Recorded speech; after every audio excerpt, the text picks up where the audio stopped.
สถานีวิทยุกระจายเสียงแห่งประเทศไทยจังหวัดเชียงใหม่ AM 1476 กิโลเฮิรตซ์สถานีวิทยุภาคภาษาชาติพันธุ์แห่งเดียวในประเทศไทยที่มีความทันสมัยเชื่อถือได้สร้างอัตลักษณ์กลุ่มชาติพันธุ์สู่สากล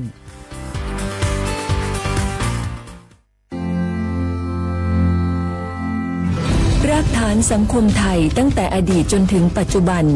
เคารพเทิดทูนสถาบันพระมหากษัตริย์เป็นศูนย์รวมจิตใจที่เหนียวแน่นของคนไทย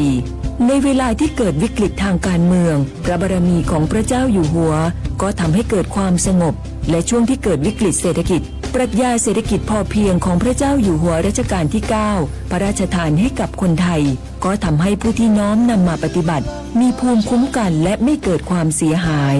พระปฐมบรมราชโองการของพระเจ้าอยู่หัวรัชกาลที่ 10เราจะสืบสานรักษาและต่อยอดและครองแผ่นดินโดยธรรมเพื่อประโยชน์สุขแห่งอาณาราษฎรตลอดไป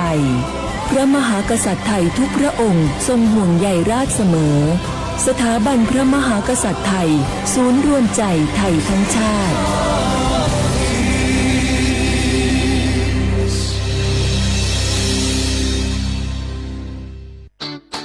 เจ็บป่วยเมื่อใด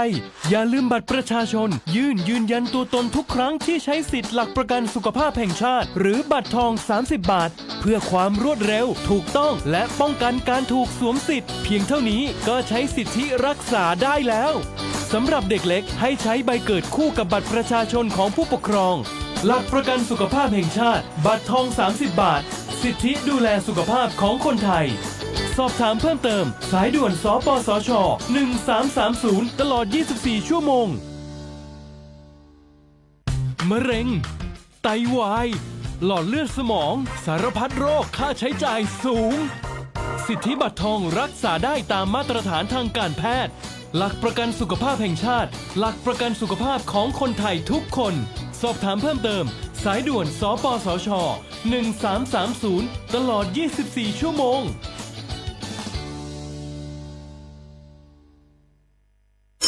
กู้ภัยโทรมาบอกว่าป่อน้องรถแฉลบน้องบ่คิดบ่ฝันเลยว่าวันนั้นจะเป็นวันสุดท้ายร้อยปันเหตุการณ์หลากหลายความสูญเสียบนท้องถนนบ่มีระยะปลอดภัยสำหรับคนบ่ใส่หมวกกันน็อก 69% หมวกกันน็อกช่วยลดความรุนแรงของการบาดเจ็บศีรษะและสมอง 39% หมวกกันน็อกช่วยลดความเสี่ยงในการเสียชีวิตของคนขับและคนซ้อนท้ายปีครับน้องขอให้ปีขี่รถปลอดภัยถูกวินัยจราจรใส่หมวกกันน็อกทุกครั้งตัวนะครับอย่าปล่อยให้คำขอนี้เป็นแค่ลมปากมาร่วมใจกันลดอุบัติเหตุความสูญเสียโดยการใส่หมวกกันน็อกบอกว่าจะขับตั้งใกล้ตั้งไกลเพื่อลดความเสี่ยงเพิ่มความปลอดภัยให้กับตัวเฮาและก็คนที่เฮาฮักตัวนะครับด้วยความปรารถนาดีจากสำนักงานประชาสัมพันธ์ที่ 3 กรมประชาสัมพันธ์มันนักขนาดนั้นเลยกับพล่าพอร้องพอหรอปะเจือหลังหลันแต่ปดีมาอดมาอวยหน่อยจี้ลองจามพลมานักแต่เอาพล่าเนี่ยเฮาล่ะพอหู้ตัวพองจ้ะเจ้อย่าไปลืมเนอะวันจันทร์เปิ่นขึ้นไปตรวจสุขภาพงดเขางดน้ำหลัง2 ทุ่มเนอะโอ้เกือบลืมเหมือนกันนะกระดิ่เหมือนกันนะหูนี่รู้สึกปวดหลังปวดไหล่จะให้หมอเปิ่นจับเส้นสักกังว่าแต่ว่าแก้วมันจะไปก็ฮะน้องขี่มันไปล่ะผีที่แล้วอิดออดถ้าปีนี่บ่ไปจะด่าสกำเหรอเดี๋ยวเป็นนั่นเป็นนี่กินเข้ากับก่อยตรงเวลาคือหมอสั่งถ้าจะเจือพ่อง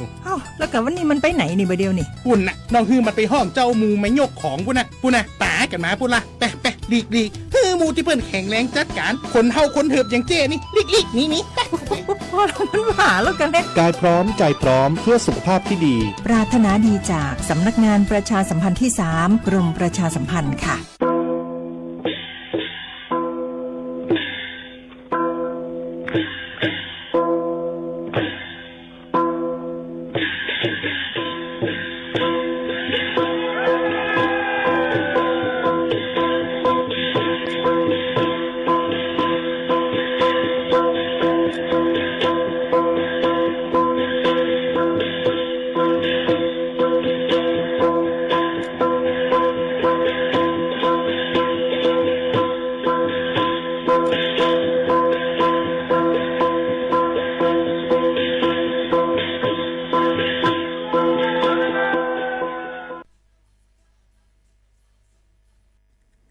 เขาสนใจใครปืนเผาผ่านตั้งห้องเปิดเสียงสวทเก้งใหม่ปั่นตั้งหู้ห่มปาดังมีดังซื้อถ่อมแจงแล้งหลีกว่าไก่ในปืนตีเจดอนเก้งใหม่กับสืบมาเลยดีสวทเก้งใหม่หมายฟ้น053-276-068และ0922468579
เล็บเห็นดูอันปับปุ่นใจ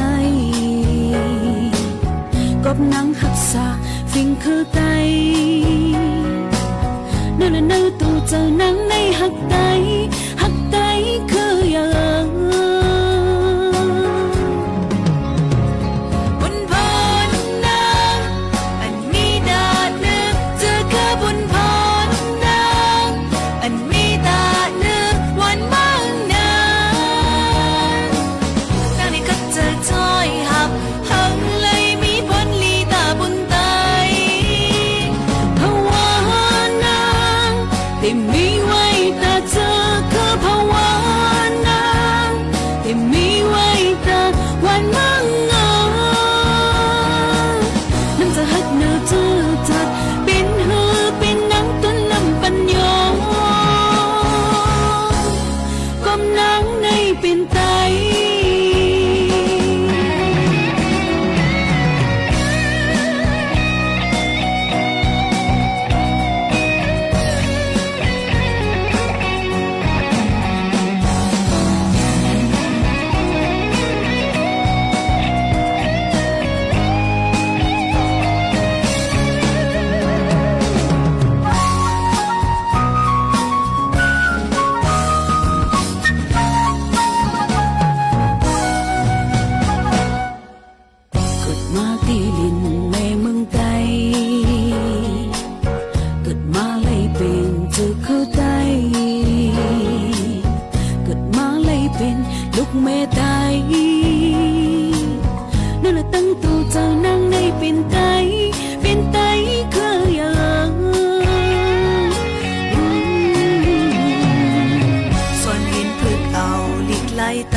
ส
เหมือซุ้งค่าเหมือซุ้งพี่น้องผู้ยินถ่อมเฮาค่ะดั้งเซ็งกูก็กูก้นค่ะทบกันตีเนอร์ตอนการห้องปล่อยเซ็งสวทเก้งใหม่ AM 147กิโลเฮิรตซ์ค่ะฮับถ่อมไลตั้งเรดิโอออมล้ม AM 147กิโลเฮิรตซ์ถ่อมไลตั้งแฟนเพจ Facebook สวทเก้งใหม่ AM 147กิโลเฮิรตซ์โดยไลตั้งไลฟ์ TikTok นะคะไลตีไลตั้งฮบทบจอมกันเอามาติตัวอยู่ตีแล้วเอามาติเหตุการณ์อยู่หือเอามันก็ติถ่อมหือเนี่ยเอาใส่ไว้ในท้องซื้อหือจำในค่ะเนาะก็ห่มจมฮับตอนกูก็ในค่ะเนาะฮับถ่อมทีละหมอกรัดถึงกันไล่ในห้องการเฮาคาตีอยู่ที่49เซนตั้งประชาสัมพันธ์จังการเว้งเก้งใหม่50100ในนั้นค่ะกับสืบมาหากันไล่ตีหมายฟ้น0532766007ค่ะตอนด่านในวันเมื่อได้ถึงมาในวันพัดที่22เหลือนโทน5ปีคริส2เฮงปลาย25ปีปุถทะ2เฮง5ปากปลาย68ปีใต้2เฮง1ปากปลาย19ปีก็จาน1เฮง3ปากปลาย87คู่เป็นเหลือน6ลอง11คำฮอดถึงมาในวันเหมือนไอเสอยู่จอมขาวยิ่งหมูขาวนนสุภาวันเชื้อสารวินเป็นอุ้ยก็อุ้ยเซปอแม่ปีน้องๆเขาที่ในตอนการที่ในอยู่จอมกันที่ในนั่นค่ะสวทเก้งใหม่ก็จะลูกดีสถานีวิทยุกระจายเสียงแห่งประเทศไทยจังหวัดเชียงใหม่นะคะเป็นห้องการหับการคุณภายทางเมืองจึงไทยในนั้นค่ะอยู่จำกันที่ในข่าวเงาก็ได้เอามาฝากตอนทุถึงกันเดี๋ยวก็เพ่งความในก็ได้เอามาฝากตอนทุถึงกันกำเอกเก้กับกำนำก็ได้ลองข่าวลองเงาหลายลองหลายอันเอามาฝากตอนทุถึงพี่น้องเขาหนังหือบ่ได้เลยค่ะผู้ข่าวคึดตันเต็มเจิงหนังในค่ะอ่อนตั้งในนั้นค่ะเอาข่าวเงาเกี่ยวกับลองข่าวเงาฟิงฟ้าราศีฝากตอนทุถึงพี่น้องเขาค่ะนะฝนเตจังตกน้ำแล้วก็หมางปืนตีแต่มีน้ำทมน้ำน้ำน้องน้ำป่าไหลหลากมาในค่ะในวันที่23ถึงวันที่27เดือนธันวาคมในฝนก็ติดตกห้าวแห้งในนั้นค่ะเยาก็ตั้งน้ำปังไหลจำเจอในก็ตีจังน้ำปังไหลตีจังขึ้นสูงหรือเลยฟังกันไว้เฮ้ยเล็กก็ถูกดีถ่อมด้วยข่าวเงาในนั้นค่ะต้องคือพอดีมีเพกึ่งกลางลงนั่นในค่ะเจตวนอันดีเตเลยฮับผู้ว่าฝนติดตกมาห้าวแห้งนั่นในวันที่23ในวันที่23เมื่อพุกค่ะเนาะก็จะเป็นตีละละจะเป็นดังเจตวนเมฮองสอนค่ะเก้งใหม่เก้งไฮลำปางพะเยาเมืองน่านในค่ะพี่น้องเขาค่ะเยาก็แพร่อุตรดิตถ์สุโขทัยเมืองตากกำแพงเพชรพิษณุโลกพิจิตรและเพชรบูรณ์ค่ะที่เรียกว่าใครว่ากูเจตวนป้าถ่องจึงไทยเอาในขณะอันทบเนี่ยในก็เปิ้นนั้นแหละพี่น้องเขาก็ถูกดีเลยไว้ฟังกันจังหนังนั้นค่ะเยาก็24ถึง27ก็หลายตีเหมือนกันนั่นค่ะเนาะก็เปิ้นนั้นแหละย้อนให้พ่อแม่พี่น้องเขาฟังกันไว้ลองเพจังเพฝนเพลมจังมาหาวแห้งในนั่นค่ะย่ำตีจังน้องเลยมังปืนตีในนั่นค่ะก้นอันอยู่จอมเถินจอมลอยก็โหลเลยฟังไว้นั่นค่ะนะเนาะยกดโกจังมีผ้าผาผ้าหลังเจิมเจิงหนังไหนค่ะก็เปิ้นนั่นแหละพี่น้องเขาจะเจออันเป็นเจ้าให้เจ้าสวนเขาเนี่ยก็รู้เลยรู้ล้อมด้วยถึงลองแก่นเคียงลองหมักเข้าเต้านำต้นหมักเข้าเต้านำเฮาค่ะหนังหือโปเตเฮกังอ่ำเป็นลองลู่ซุ้มมือพองผลลมๆมานั่นเจิงหนังไหนค่ะเนาะอันนี้ก็เอามาฝากตอนจู้ถึงพ่อแม่พี่น้องเขากูก็กูก้นเป็นข่าวเงาฟิงฟ้าราศีฝากตวนจู้ถึงพ่อแม่ปีน้องๆเขาให้เลยยินถ่อมจ้อมกันเจ้งหนังไหนค่ะ23ถึง27ในเดือนว่าตั้งใจดอนเก้งใหม่ได้ญาติเต็มๆค่ะเนาะพี่น้องเขาก็เพราะนั้นหางเฮียนไว้ซื้อพยางซื้อเหตุผลนั่นค่ะเนาะกุบจองว่าเจิมเจิงหนังไหนค่ะเนาะลอง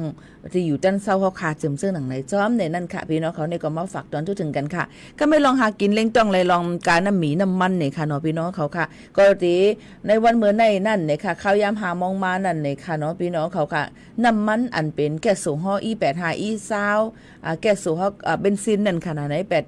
9195ในลดยอมลงมา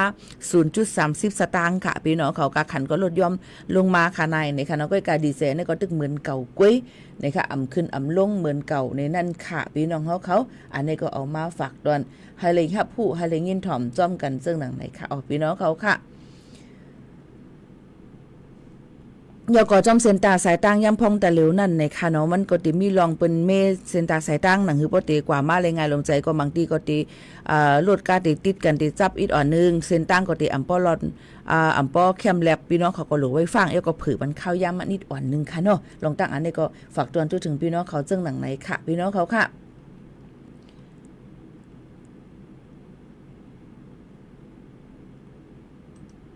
ข่าวเงาเทียงหนึ่งอันการตั้งหลีกุสู่ค่ะพี่น้องเขาก็ผิดหมอกปอแม่พี่น้องเขาจะเจออันอยู่จังเซตอนเก้งใหม่และหิมหอมค่ะเนาะ โฮมกันเหตุการณ์ตั้งลีกู้โซนะคะใส่ขันดอกบูชาเสาอินทคินในนั้นค่ะใส่กว่าล่องหมอกนะคะเสาลักเมืองนะคะเสาอินทคินในต้นปี25ปากปลาย68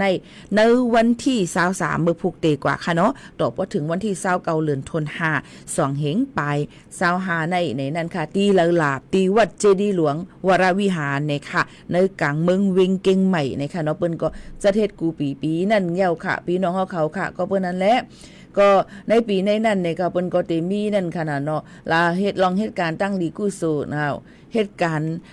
กุมเมืองจำจังหนังนะคะยก็ให้เป็นลองกุโซกรรมมีบังกลาตอนตาเฮาคาในนั้นค่ะเปิ้นก็เตมีนั่นขนาดเนาะลองเสาลักเมืองนั่นค่ะตั้งเจตอนเก้งใหม่ในนั้นค่ะก็เปิ้นนั้นลองตั้งเจอในก็พี่น้องเขาเตอ่อนกันกว่าในก็ไว้สากันไล่แล้วก็คนนุงตั้งไว้ก็ให้มันเย็นเงก็เปิ้นมันเป็นในวัดในก้องในค่ะในก็เอามาฝากตอนกุโซการตั้งหลี1อันเอามาฝากตอนจุดถึงพ่อแม่ปีๆน้องๆเขาให้แรงเงินถ่อมซ่อมกันเกี่ยวกับไปลองการเสิร์หมอกการกว่าล่องหมอกในค่ะที่วัดเจดีย์หลวงเมืองเก่งใหม่เตะวันที่23ถึงวันที่29เอามาฝากตอนจุดถึงพี่น้องเขาจึงหนังในค่ะอ้อหรือหรือใจถ่อมได้เพียงความอันพี่น้องเขาย้อนกันเข้ามากกว่าในค่ะเฮาสุนแม่นก็เร็วในค่ะเอาซึมเงินถ่อมซ่อมกันก่อนกำก็ที่เอาข่าวเงาเกี่ยวกับไปลองหลายอันค่ะเมื่อในอัปเดตปันพี่น้องเขาให้แรงเงินถ่อมซ่อมกันที่ในพร้อมกันสืบเงินถ่อมได้เพียงความ1หูก่อนค่ะ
อ๋อค่ะถ่อมเพ่งความกับจ้อมกันเยี่ยวเนี่ยค่ะขึ้นมาถ่อมด้วยข่าวเงากันเที่ยงอิดอ่อนนึงค่ะพี่น้องเขาค่ะ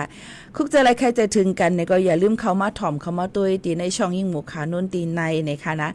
กว่าตั้งไรค่ะอยู่ไว้ดีเหมือนเก่าก้วยเนี่ยค่ะอยู่ที่ว่าพี่น้องเขาลองตั้งคุกเจออะไรใครจะถึงพี่น้องเขานั่นเตียนนำแห้งหมอกกาหือนั่นค่ะนะเราจองกันเข้ามาถ่อมจ้อมกันในตอนกลางเนาะค่ะที่ใน10 ถึง 11 โมงค่ะยิ่งหมูขานุ่นเดี๋ยวมาไลฟ์เพราะว่ามีข้าวยำตัวตั้นและมีปังกุมนะคะเนาะอยู่จ้อมกันตีในค่ะว่างๆในพี่น้องเขาค่ะเข้ามาในข้าวฝนเต็มตัวเย้าในค่ะเนาะก็เปิ้นนั่นแหละมันเข้ามาในข้าวฝนเย้าในจึงในวันที่23 ถึง 27เนี่ยค่ะ7 วันเมฮองซอนเก้งใหม่เจอในหลูเลยฟังกันไว้ค่ะเนาะน้ำน้ำทมน้ำนองจะเจออันอยู่จอมน้ำเส้นใหญ่เส้นหลงเหมือนหนังดั้งเมียงสอนก็จะเป็นน้ำปลายน้ำมีหางแทงอ่ะรู้จักน้ำปลายแกน้ำมีหางแทงเจมเจอในก็หลูเลยฟังไว้เก้งใหม่ก็น้ำแม่ปิ้งเจมเจิงหนังไหนค่ะเนาะยก็น้ำหวยน้ำหองอันเตมีมากก็หลูเลยฟังกันไว้รูรวมด้วยถึงลองหลอดเพกันกูก็กูก้นจอมในนั่นค่ะฝากตวนจุดถึงกันค่ะนะเทียงลองหนึ่งนั่นในค่ะย่ำพงตะลิวก็เตมีปัญหาเกี่ยวกับไปลองหันข่าวเงาลือหลังไว้มือ17 ชั่วโมงป่นมาในค่ะเนาะเกี่ยวกับไปลองพี่น้องใต้อันมีวัดไว้เต็มทนเสนะคะเป็นนายนาขายตีลิ้นเจ็มเจิงหนังในค่ะเนาะอันในถูกลีเลยไว้ฟ้างในนั่นค่ะพี่น้องเขาค่ะเยก็รู้เลยไว้ฟังกันไว้ข่าวเงาลือหลังเยก็มันติดล่ามกว่าหลายรองหลายอันค่ะเนาะว่าได้เป็นรองกำน้ำก็จะเป็นรองกันเป็นนายนาขายตีลินจ่องใจค่ะเยก็เที่ยงอันนึงก็ได้ล่ามมาเกี่ยวกับไปลองวัดไว้เต็มเจิงหนังไหนค่ะอ๋อก็เปิ้นนั่นแลสังเชื่อว่าเฮาค่ะตึกแม่นพ่องเตย้อนยินเฮ็ดไว้วัดไว้ขอสัญชาติไทยเฮ็ดไว้วัดไว้หลายรองหลายอันไว้10 ปีไว้อย่างเซว่า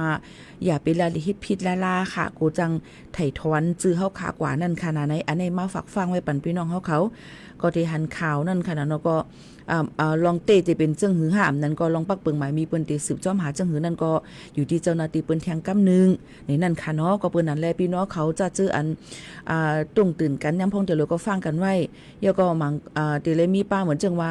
มีพาสปอร์ตไว้อยู่ในนั่นค่ะมีไว้แห่งการด้วยกายามเป็นลูกน้องเปิ้นทำเป็นเมกาขายออนไลน์เสียมจังไหนค่ะเนาะก็หันข่าวลือลังจองพี่น้องเขาหันค่ะมีหมู่เขาเนาะได้ก็หันเย้าย้อนเปิ้นนั่นแลกูมันสืบล่ามมาเลยส่วนสิ้นสารกันตั้งนำตั้งหลายพี่น้องเขาก็รู้เลยฟังกันไว้จ้อมเกี่ยวกับเลยลองในค่ะเนาะพี่น้องเขาค่ะแค่ย้อนฝากไว้ปันกูก็กูก้นค่ะเนาะใครย้อนฝากไว้ปันกูก็กูก้นให้หมออยู่หมอกินกันกว่านี่นั่นค่ะเนาะก็ลองต่างว่าลองอีหังอีสิ่งหรือออนไลน์จำจะในหลูเลยฟังกันไว้จ้อมค่ะนะย้อนปือว่าปืนเตสืบจ้อมหาเอาข้อมูลเฮาค่ากว่าติ๊กๆนั่นค่ะนะเนาะก็ใครย้อนฝากปันพี่น้องเขาจึงหนังไหนค่ะเนาะพี่น้องเขาค่ะกูก็กูก้นค่ะเนาะสังเจอว่าเลยฮับฮู้เลยยินถ่อมเยี่ยวเนี่ยก็เฮาฟังกันไว้หมออยู่หมอกินกันกว่าย้อนปือว่าเปิ้นเตเข้าเอาตั้งพิษกว่านั่นขนาดไหนใครให้พี่น้องเขานั่นฟังกันไว้กูก็กูก้นในนั่นค่ะในก็เยาก็จะเจออันหลูเลยกว่าต่อว่าต่อไว้อันไปเย้าโตเจิมเจนั่นก็พี่น้องเขาหลูเลยคัดเจอค่ะเนาะหลูเลยคัดเจอกว่าต่อให้มันเย้าโตในนั่นค่ะหนังฮือปอติงายเงียมลมเจอตอนตาพ่อแม่ปีน้องๆเฮาเขานั่นในค่ะเนาะเยาก็ต่อรายงาน90 วัน1ปอกในนั่นขนาดเนาะ90 วัน1ปอกนั้นก็วัดไว้เฮาคาวีสาวค่ะจ่องไปโมถือในเจิมเจิ้งหนังไหนค่ะเฮาคาก็รู้เลยอ่อนกันมีลองตั้งค่าเจอนั่นค่ะฝากไว้ปันกูก็กูก้นเจิ้งหนังไหนค่ะเนาะลีอีลูค่ะมังก็มีอีสังใจเฮาค่ะมันเด็ดล่ามกันกว่าหมดนั่นค่ะนะเนาะก็เปิ้นนั่นแหละย่ำพองแต่ละพี่เนาะเขารู้เลยไว้ฟังกันเต้ๆนะคะอันนี้ก็ค่าเจอเอามาฝากเกี่ยวกับลุยลองวัดไว้กันจังหลังไหนค่ะเนาะเอาค่ะลือใจกันทางโจแก็บกำก่อนกำขึ้นเดี๋ยวมาอุบโอจอมกันแทงกำนึงค่ะเนาะเป็นเพลงความใจที่แสงเนี่ยค่ะพี่น้องเขาย้อนกันเข้ามาค่ะเนาะอันนี้ฝากปันพี่น้องเขาตั้งแม่ห้องสอนเนี่ยค่ะเนาะยุ่มยามมาได้ส่งเกี่ยวกับความใจที่แสงเตะในนั้นค่ะไหนก็พอทอมอยู่ในก็หมอกรัดถึงกันอิดอ่อนนึงในนั่นค่ะเอามาฝากเตือนให้พี่น้องเขาเลยยินถ่อมจ้อมกันในค่ะเป็นเพียงความเก่าๆใจที่เสียงห้องไว้ว่าเป็นความไทยก็เดี๋ยวว่ายุค90-80จ่องใจอ่ะก็กะมันจะว่าจะเลยเป็นก้นอาศักใหญ่อาศักหนุ่มความเพียงความในอยู่ที่ว่าเขาค่ะส่งเกียก นั่นก้อยค่ะน่ะเนาะเพียงความบางอันค่ะมือพ่องเฮาค่ะตึกมีดังเสื้ออยู่นั่นกาใครเป็นเพียงความอกฮักก็คือก็อย่าเฮาก่อมเตือนเนื้อเตือนหนังหางดังใจก็ถ่อมกาให้นั้นเพียงความมือพ่องเมียนมือพ่องเฮาค่ะอกฮักค่ะลู่ซุ่มลงโหเจิดก็ฮักเฮาค่ะกว่าการถ่อมเนี่ยมันเปียกแก่นอึกนึกใจหูมันเป็นจังนั้นค่ะนี่ย้อนเบิ่นนั้นแหละเพียงความไม่ก็ถ่อมก็บางปอกบางเลยมากก็มันก็ย้อนถึงอกถึงใจบางปอกมากก็ถ่อมก็โยๆก็จังหนังไหนค่ะต้องพี่น้องเขาเป็นจังหนังนั้นค่ะว่าเป็นจังนั้นนี่จำเตรียมหมาย1 3ตัวมันนี่มีหมู่คานุ่นอินค่ะลูกเอาค่ะถ่อมได้เพียงความค่ะนะ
ค่ะ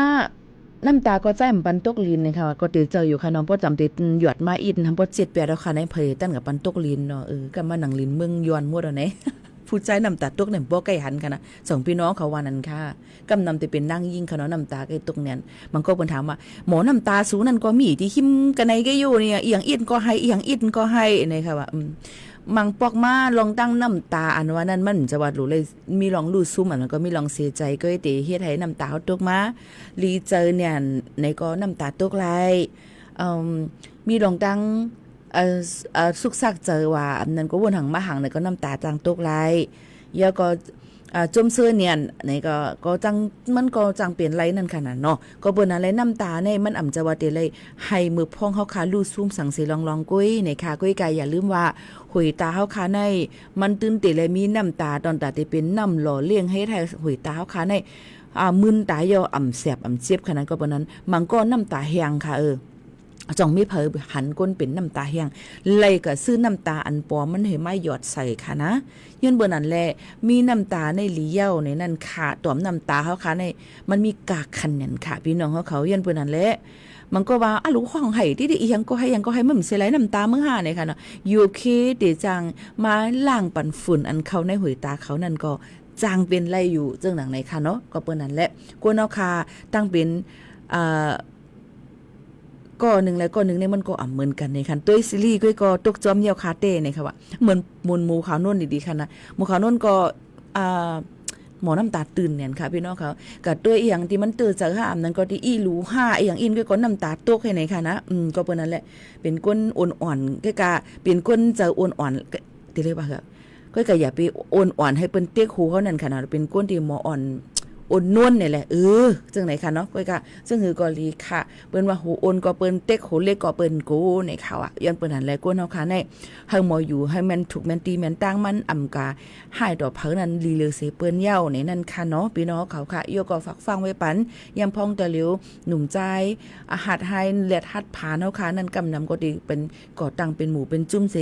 ก่อเหตุการณ์ให้จ้าตีนึงเย้าตีนึงย้อนเปิ้นนั่นแหละย้อนทุกย้อนค่ะเนาะย้อนทุกย้อนนี่ค่ะเฮามีเจอ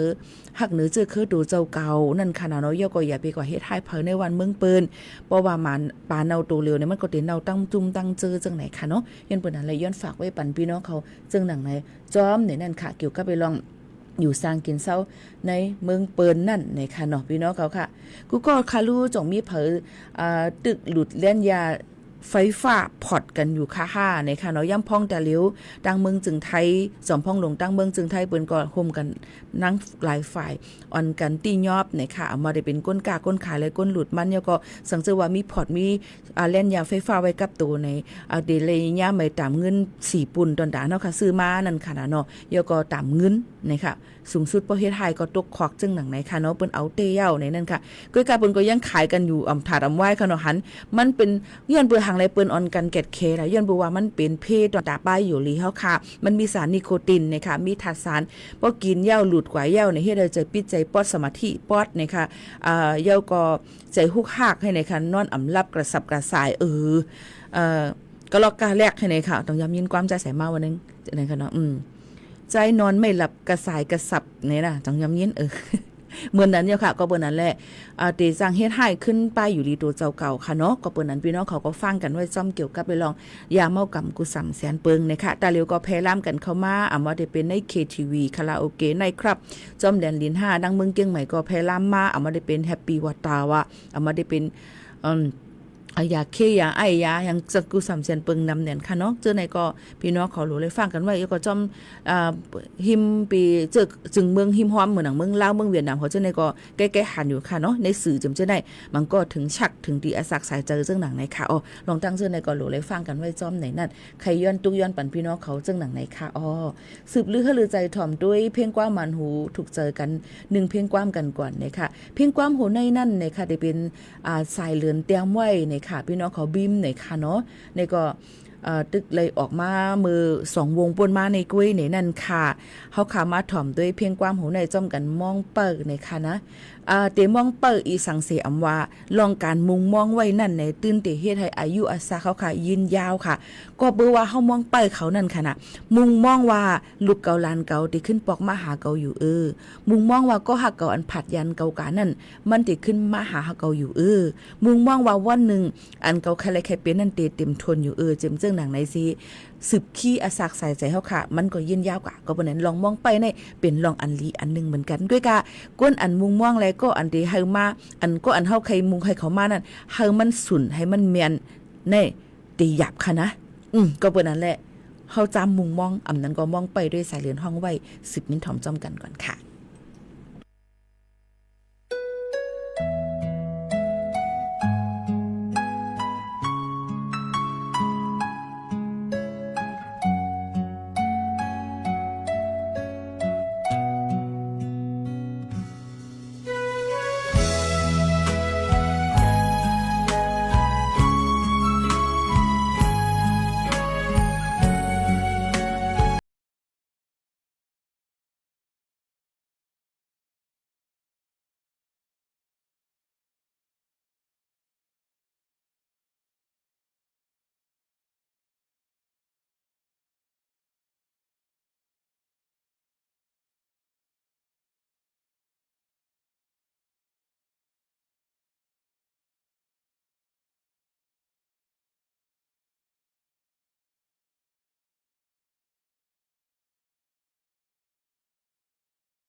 สายเลือนห้องไว้ค่ะสนใจใครลิงยินถ่อมในก็ย้อนกันเข้ามาดังห้องบ่อยเสียงไหลยก็ถ่อมกว่าดังใน YouTube ดังแอปพลิเคชันหลายๆอันไหลนั่นขนาดเนาะปีหมู่ห้องเอาสิคาแลนะคะว่าเพียงความอันย้อนกันเข้ามาตั้งนำตั้งหลายเปิดดำตั้นขึ้นย้อนน้อมอย่านำคณะมันก็อยู่จำคิวมันนั่นค่ะอยู่จำคักตวนมันนั่นขนาดในอันปีหมู่เขาโน้นหาไหลนั่นค่ะกำนี้เขาเข้ามาตัวแทงไหนค่ะตั้งเจดอนเก้งใหม่หางเฮียนตอนตาดีสืบกว่าตั้งนาเกี่ยวกับเวลองตีขึ้นลงเซียนสายไม้เป็นร่องโคกของหลำลองเมืองลุมฟ้าอันนั้นก็ขึ้นทะเบียนมรดกโลกในนั่นค่ะพี่น้องเขาค่ะก็เบอร์นั้นแหละนายนิรัตพงศ์สิทธิถาวรผู้ก้อนเจดวนเก้งใหม่เขาก็บอกลาดถึงว่ากูฝ่ายตั้งเจดวนเก้งใหม่เลยโฮมมือกันดอนตาเตสืบขี้ปันเขาดังเมืองเก้งใหม่นะคะเป็นเมืองมรดกโลกเป็นเมืองอันเป็นควบของกาขันใหญ่เมืองลุมฟ้านะคะย่ำพองแต่เหลียวก็ตึกหางเฮียนกันไว้อยู่หยุ่มย้ำว่าป้อถึงมาในปี25ปากไป69ในเดือนจันวาคมเดือนมกราคมเดือนที่1นั่นนะคะเนาะก็ได้เข้าสู่หลายรองหลายอันอยู่นะคะตอนตาเตห่างเฮียนกันไว้ในปี25ปากไป70นั่นในนั่นค่ะทั้งเจดอนเก้งใหม่ก็ได้เป็นเมืองหลวงอันมีเมืองล้านนาอันมีรองตั้งฟิงแงฟิงทุ่งเนี่ยค่ะอันเก่าแก่มา10ยาวข้าวถึง7ปาก30 ปีปลายนั่นค่ะเนาะเยาก็ห่างเฮียนกันไว้ในค่ะกูสำแสนเปิงในนั่นค่ะก็ตั้งเจดอนเก้งใหม่นั่นก็ได้มีไว้อยู่นะคะเมื่อหนังองตีเอลเลเก่าแก่เจิ้งหนังไหนค่ะเนาะก็จะมีวัดเชียงมั่นนะคะวัดอุโมงค์สวนพุทธธรรมนะคะวัดพระสิงห์นะคะโยกวัดสวนดอกพระอารามหลวงวัดพระธาตุดอยสุเทพวรวิหารค่ะเนาะโยกวัดเจดีย์หลวงวัดเจ็ดยอด4แจง5พักดูนะคะว่าเป็นดังเก้งใหม่ก็ได้ว่าเป็นดังเก้งใหม่ก็ได้มี4แจง5พักดูนะคะพี่น้องเขาค่ะก็จะมีในนั่นค่ะเนาะมีดังคูเมืองเลยกำแพงเมืองในนั่นค่ะพี่น้องเขาเจิ้งหนังไหนค่ะเนาะย้อนบนนั้นแลลองมึงอันที่เมืองเก่าแก่เมืองล้านนาตั้งเจดอนเก้งใหม่บนก็หังยันดาดีกว่าลงเซียนใส่ไม้เป็นเมืองอันเป็นเมืองกึกปึ้นจังหนังนั้นค่ะเนาะเอามาฝากบันเจิงหนังไหนค่ะพี่น้องเขาลองตั้งเจอในก็คัดเจอเอาข่าวเงาไหลลองไหลอันค่ะเอาบางอันก็ที่เกี่ยวกับเลยลองเฮาค่ะบางอันก็ที่เป็นลองปื้นหูตั้งหันหนังหือบ่ได้เปิดตาหันกว้างเจิงหนังไหนค่ะเนาะก็เอามาฝากตวนถึงพี่น้องเขาให้เลยฮับพูดจ้อมกันเจิงหนังไหนค่ะสืบลือให้ลือใจถ่อมด้วยเพ่งความอันย้อนกันเข้ามาค่ะเนาะหมาหน้าส่วนไปในค่ะโยก็ขึ้นมาอุบโอ้ซ้ำกันแทงกำนึงในตอนลื่นสุดค่ะ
หมาหน้าส้นไปค่ะฝากไว้บันพี่น้องเขาเลยยินถ่อมจำกันค่ะยินจมตีย้อนกันเข้ามาอยู่กับก้นอันเลยจะถ่อมมาเพ่งความดีถ่อมยันค่ะนี่นั่นค่ะอ๋อค่ะก็มาฝากตวนจุถึงกันซึ่งหนังไหนค่ะเนาะเกี่ยวกับไปลองเปิ้นว่าโตซ่าในอ่ำอ่อนลีนี่ค่ะเพราะว่าหมาหน้าในก็เพราะว่าเขาค่ะใครคึงปองให้สร้างกว่านั่นนี่ค่ะเนาะมันก็อยู่ที่เฮาค่ะคัดเจอไผเขาเป็นคือเป็นเหมือนหนังอันเฮาค่ะใครเป็นใครเฮ็ดให้ไรนั่นค่ะน่ะเนาะก็การหลุเลยเฮ็ดให้มันถูกแม่นอองแม่นตีมันแม่นตั้งมันนั่นก็เดจังจึงจันให้เฮาค่ะขึ้นใหญ่เหมือนหนังเฮาใครไหลใครเป็นนั่นอยู่ในค่ะพี่น้องเขาก็เหมือนกันค่ะเมื่อในอ่ำเจอวันเฮาเสดาหยุ่มย้ำว่าอ่ำหึงวันหนึ่งได้เป็นวันเฮาอยู่ในวันศีลวันธรรมก่อมจะมีวันเลียวค่ะเนาะวันเหลือนมนต์เหลือนลับก่อมจะมีวันเลียวค่ะหยุ่มย้ำว่าบ่มีดังคัดเจอดึงฮอดถึงหนังกลางใจยังอ่านค่ะปันเฮียงใจกูก็ให้ต่อสู้กว่าเนเพราะว่าจัดปานพี่น้องเขาอันเปลี่ยนอยู่นั่นไฮไลท์กูสำเซียนปึงค่ะเนาะเดผัดยันพ่อแม่ปีๆน้องๆเขาเมื่อกว่าก่อนเย้าเพียงความอันย้อนมาอ่ำตั้นคือเจ้านั้นก็ย้อนน้อมเหมียนำค่ะนะพี่น้องเขาก็ย้อนเบอว่าข้าวยามมันหมดเซ็งกว่าเย้าเนี่ยค่ะเนาะก็ขอบใจถึงกูก็ตีไว้ข้าวยามมาถ่อมจ้อมกันมาเจิงหนังไหนค่ะเนาะเดย้อนผัดยันพี่น้องเขาเมื่อกว่าก่อนค่ะนะส่งขึ้นมาโฮมาทุบจอมพี่น้องเขาเทียงค่ะอ๋อหักผายเลี้ยวป้อหึงเย้าค่ะม่อนๆค่ะ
รักษาผู้ป่วยโควิด -19 เพื่อให้เกิดประสิทธิภาพสูงสุดต่อประชาชน